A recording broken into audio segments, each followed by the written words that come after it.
The Mystery of Black Jean by Julian Kilman.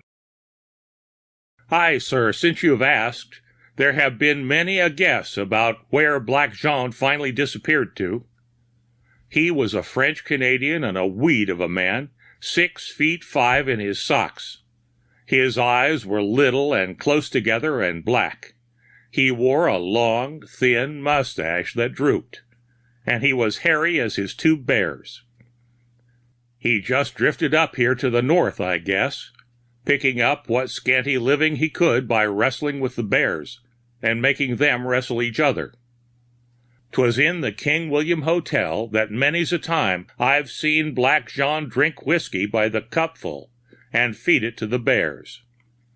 Yes, he was interesting, especially to us boys. Along about the time the French Canadian and his trick animals were getting to be an old story, there come, begging your pardon, a Yankee who said he would put up a windmill at Morgan's Cove if he could get the quicklime to make the mortar with. Black Jean said he knew how to make lime, and if they would give him time, he would put up a kiln. So the French Canadian went to work and built that lime kiln you see standing there. I was a youngster then, and I know how Black Jean, a little later, built his cabin. I used to hide and watch him and his bears. They worked like men together, with the ugly-looking woman that had joined them. They put up the cabin, the bears doing most of the heavy lifting work.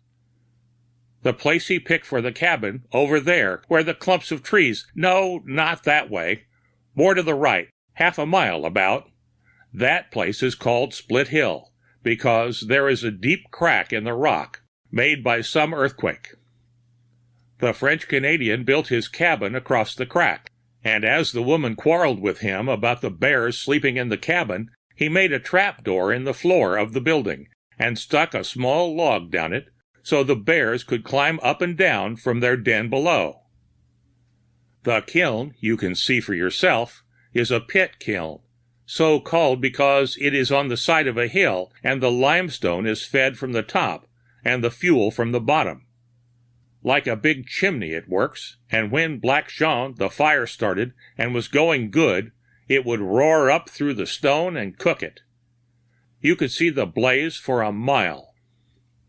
One day Black Jean came to the King William looking for that Yankee. Seems that the individual hadn't paid for his lime.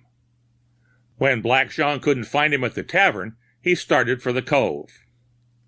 I have never known who struck first, but they say the Yankee called Black Jean a damn frog-eater, and there was a fight.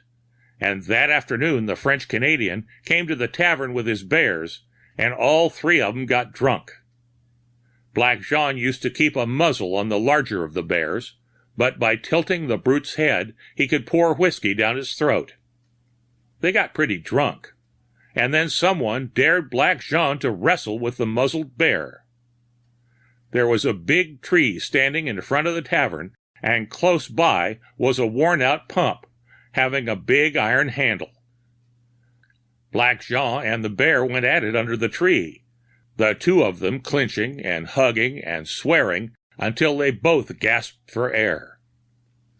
This day the big bear was rougher than usual, and Black Jean lost his temper. It was his custom, when he got too tight in a place, to kick the bear in the stomach, and this time he began using his feet. Suddenly we heard the rip of clothing.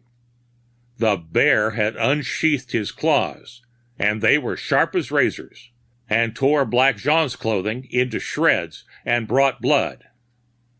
Black Jean broke loose, his eyes flashing, his teeth gritting. Like lightning he grabbed his dirk and leapt at the brute and jabbed the knife into its eye and gave a quick twist. The eyeball popped out and hung down by shreds alongside the bear's jaw. Never can I forget the human-sounding shriek that bear gave, and how my father caught me up and scrambled behind a tree as the bear started for Black Jean. But the animal was nearly blind. Black Jean had had time to jerk the iron handle out of the pump, and then using it as if it didn't weigh any more than a spider's thought, He beat the bear over the head. He knocked it cold. Then my father said, "That bear will kill you some day, Jean." Black Jean stuck the iron pump handle back into its place. "B'gosh, you think that's true?" he sneered. "Maybe I kill her, eh?" Our place was next to the place where Black Jean lived, and it was only next morning we heard a loud yelling from Split Hill. I was a little fellow, but spry, and when I reached Black Jean's cabin, I was ahead of my father. I saw the French Canadian leaning against a stump all alone, blood streaming from his face. "By God, monsieur," he blurted when my father came up, "she scratched my eye out." My father thought he meant the woman. "Who did?" he asked. "Dat damn bear," said Black Jean. "She just walked up and stick her foot in my eye." Father caught hold of Black Jean and helped him to the cabin. "Which bear was it?" he asked. Black Jean slumped forward without answering. He had fainted. I helped my father get him into the house.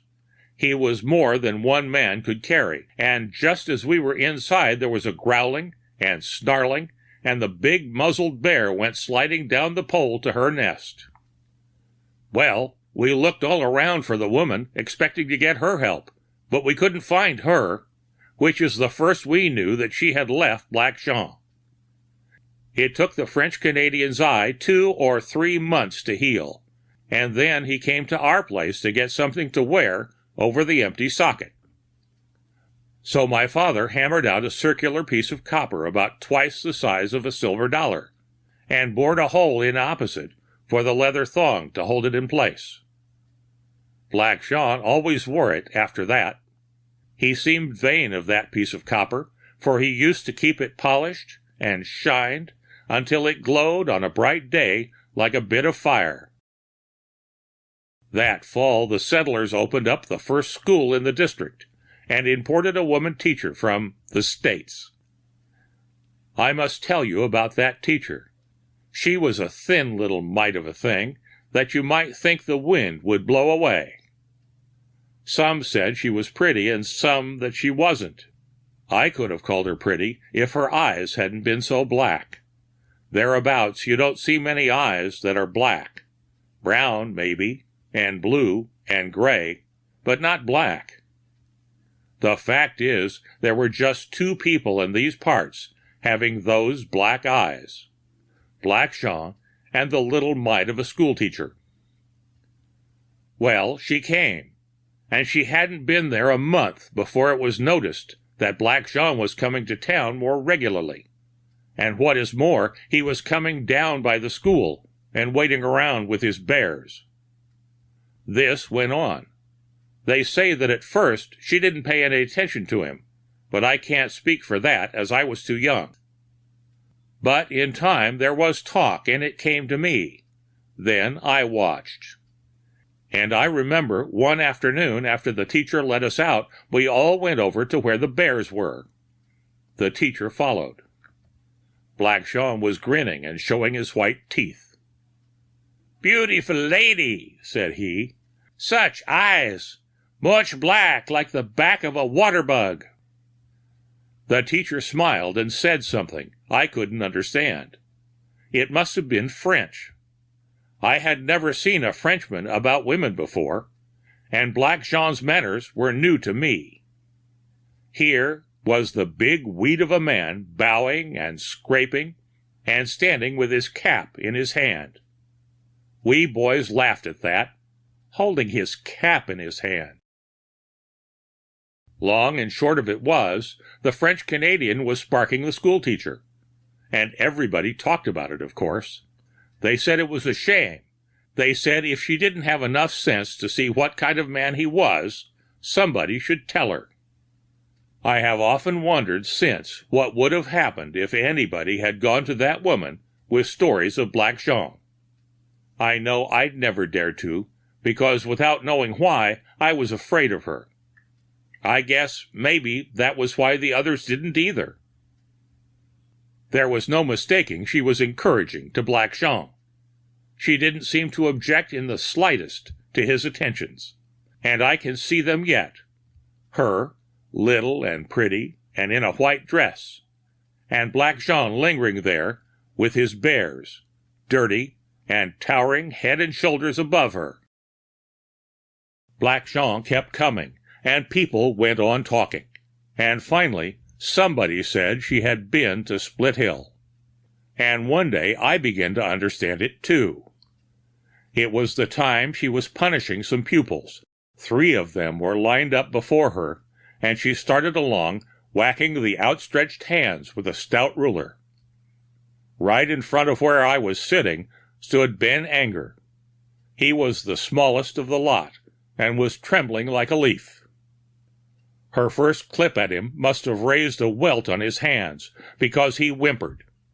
She hit him again, and he closed his fingers. At that, she caught up the jackknife he'd been whittling at his desk with, and pried up his fingers until blood came. Sitting where I was, I saw her face while she was at it. It had the expression of a female devil. I didn't say anything to my folks about that, but I wasn't surprised when the word came next week that we were to have a new teacher. The little one had gone to live with Black Jean. Well, there was more talk. Talk of railroading the pair of them out of the district. But nothing was done, and one evening a month later, there was a rap at our door, and the French Canadian staggered in. He was carrying the schoolteacher in his arm. "What happened?" my father demanded. "That damn little bear," snarled Black Jean. "He tried to kill Madame." He lay the woman on the bed. She looked pretty badly cut up, and we sent for the doctor. Mother would only let her stay in the house that night, being shocked at the way she was living with the French Canadian. It turned out she wasn't much hurt, and Father kept trying to find out just what had happened. But he couldn't. I knew, however. Most of my time, when I wasn't in school or running errands for the folks, I was spending watching that couple, and only that afternoon I had seen her stick a hot poker into the side of the smaller bear and wind it up into his fur until he screamed. And the bear must have bided his time and gone for her. Those brutes were just like folks. Next morning, Black Jean came and got his woman, and I stole out and followed. I knew there was more to it. I was right. The 2 of them went into the cabin, and pretty soon I heard a rumpus, and out comes Black Jean with the smaller bear, and behind them the woman. She was carrying a rawhide whip. The French Canadian had a chain wrapped about the forepaws of the animal, and pulled it under a tree. He wrapped the end of the chain over a stout branch, and yanked the bear off his feet. Then he wound the end of the chain around the trunk of the tree, and sat down. So the bear hung, his feet trussed, and squirming, and helpless. And there, in that clear day and warm sunshine, the woman started at the bear with the whip. She lashed it until it cried like a child. Black Jean watched the proceedings and grinned. "Rah!" he shouted, after the woman had begun to tire. "She thinks you foolin'. Hit harder. Hit the eyes." Again the woman went at it and kept at it until the bear quit moaning, and its head drooped, and its body went limp. I was feeling sick at the sight, and I stole away. But the next morning, when I crawled back, there was the bear still hanging. It was dead. That woman was a fair mate for Black Jean. She kept him working steady over here to this kiln. Most any night you could see the reflection of the blaze, and it was something to watch Black Jean when he was feeding the fire, with the light playing on the copper piece, and making it look like a big red eye flashing in the night. I saw it many times. And it was noticed that Black Jean wasn't drinking any more, and he wasn't wrestling the one-eyed bear any more. He had good reason for that. I began to believe Black Jean was afraid of that brute. But he made it work for him in the kiln, using the whip, and it was a curious animal, growling and snarling most of the time as it pulled and lifted big sticks of wood and lifted them into the kiln. When Black Jean wasn't working, he was over at the cabin, where he would follow the woman around like a dog. She could make him do anything. She was getting thinner and crosser, and I was more afraid of her than I ever was of Black Jean. Once she caught me watching her from a spying place in a tree. She had been petting the one-eyed bear, rubbing his snout and feeding him sugar. She ran into the house and got a rifle, and my friends, I came out of that tree lickety-split. When I reached the ground, she didn't say a word, just let her eyes rest on mine. After that, I was more careful. Then something happened. I was hoeing corn one afternoon in a field next to the road when I spied a woman coming along from the village. She was big and blousy, and was wearing a shawl. I knew she was headed for Black Jean's, because she climbed through the fence on his side of the road. Keeping her in sight, I followed along my side, and crossed over when I came to a place where she couldn't see me. I followed her because I knew she was the woman who had come to Black Jean when he first landed in the district. She walked up to the cabin, and I was wondering who she would find at home, when out comes Black Jean. "Sacre!" he exclaimed, putting one hand to his eye. "Speak quick! Is it Marie?" "Yes," the woman said. "I have come back." Black Jean looked around fearfully. "What you want?" he demanded. "I'd like to know who knocked your eye out," she laughed. Black Jean did not laugh. "You steal $100 from me and run away," he snarled. "By gosh, you give me that money." "You fool," said the woman. "You think I don't know how you got that money? You killed—" A sound of rustling leaves in the wood nearby interrupted. "Shh!" hissed Black Jean, his face blanched. "For the love of God, not so loud!" He listened a moment, and then his expression grew crafty. His teeth showed, and he went close to the woman and said something and started into the cabin. The next instant I knew someone else had seen them. It was no other than the little ex-schoolteacher, and she was running away. I lay still a moment, scared out of my wits. Then I went home. "Did you see Black Jean's wife?" my mother asked. "You mean the schoolteacher woman?" I said. "Yes," my mother said. "Who else?" "I did," I said, "a while ago." "I mean just now," said my mother, breathing quickly. "She rushed in here, right into the house, and before I could stop her, she snatched up your father's rifle from the wall and ran out." I didn't wait to hear more. I set off through the field for Black Jean's. Before I had run half the distance, I heard shooting, and it was my father's rifle. I knew the sound of her only too well. When I went to my spying place, it was all quiet at Black Jean's. I could not see a thing stirring about the cabin. Then I thought of Mother and started home. Father had gone over to the cove that morning with a load of wheat for the Yankees' mill, and wasn't to get back until late, so Mother and I waited. It was nearly 1 o'clock in the morning when we heard Father's wagon, and I rushed outside. "Hello, son," he exclaimed. "You're up late. And here's Mother, too." Father listened to what we told him without saying a word.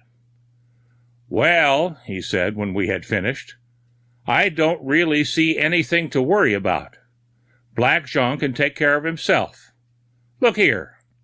He was pointing over to this lime kiln. "Jean's got her loaded for a week," said Father, "waiting for better weather." Later, in the house, my father said, "It is none of our business anyway."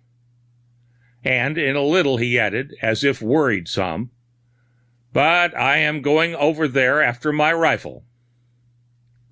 The following Sunday, 3 days later, Father and I went to Black Jean's to get the rifle. The door of the cabin was open, and the little woman came out. She was carrying the rifle. Somehow, she looked thin and old, and her hands were like claws. But her eyes were bright and sharp as the teeth of a weasel trap. "I suppose," she said, as cool as a cucumber and as sweet as honey, "you have come after the rifle." "That is what," my father said sternly. She handed it over. "Please apologize to your wife for me," she said, "for the sudden way I took it. I was in a hurry. I saw a deer down by the marsh." "Did you get the deer?" I pinned in. "No," she said, "I missed it." Father and I started away, but he stopped and called, "Where is Black Jean this morning?" "Black Jean!" she laughed. "Oh, he's got another sweetheart. He has gone away with her." "Good day," said Father. "Good day," said she. And that was the end of that. Neither Black Jean nor the big blousy woman was ever seen again, nor hide nor hair of them. But there was lots of talk. You see, there hadn't been any deer in these parts for many years. And besides, it was just not possible for no well-known a character as Black Jean to vanish so completely without leaving a single trace. Well, finally, someone laid information in the county seat, and over comes a smart young chap. He questioned Father and Mother and made me tell him all I knew, and took it all down in writing. When he gets a constable and goes over and they arrest the little black-eyed woman. There was no trouble about it. They said she just smiled and asked what she was being arrested for. And they told her for the murder of Black Jean. She didn't say anything to that, only asked that someone feed the big one-eyed bear during the time she was locked up. Then the people started coming. They came on horseback, they came afoot, they came in canoes, they came in lumber wagons, no matter how far away they lived, and brought their own food along. I calculate that nearly every soul in the district turned out and made it a sort of general holiday and layoff. For certain it is that no one cared anything about Black Jean himself. Every inch of the land hereabouts was searched. They poked along the entire length of the earthquake crack, and in the clearings, and in the bushes, looking for fresh turned earth. But they could not find a thing, not a thing. Now, you gentlemen know that you can't convict a person for murder unless you have got positive proof that murder's been done, the dead body itself, which was the case here, and that smart youth from the county seat had to let the little woman go free. So she came back to the cabin, living there as quiet as you please, and minding her own precise business. Here is a pocket piece I have had some time. You can see for yourself that it's a copper. It was the thing my father made for Black Jean to wear over his bad eye. I found that piece of copper 2 years after the little woman died, nearly 12 years after Black Jean disappeared. And I found it in the ashes and stone at the bottom of the lime kiln, standing there, half tumbled down. A lot of people hereabouts say it doesn't follow that Black Jean's body was burned in the kiln, cremated, I guess you city chaps would call it. They can't figure out how the mischief a little 90-pound woman could have lugged those 2 bodies after she shot them with my father's rifle, the distance from the cabin to the kiln, a good half-mile and more. They point out that the body of Black Jean must have weighed over 200 pounds, not to mention that the other woman was big and fat. But they make me weary. It is as simple as the nose on your face. The one-eyed bear did the job for her. The end of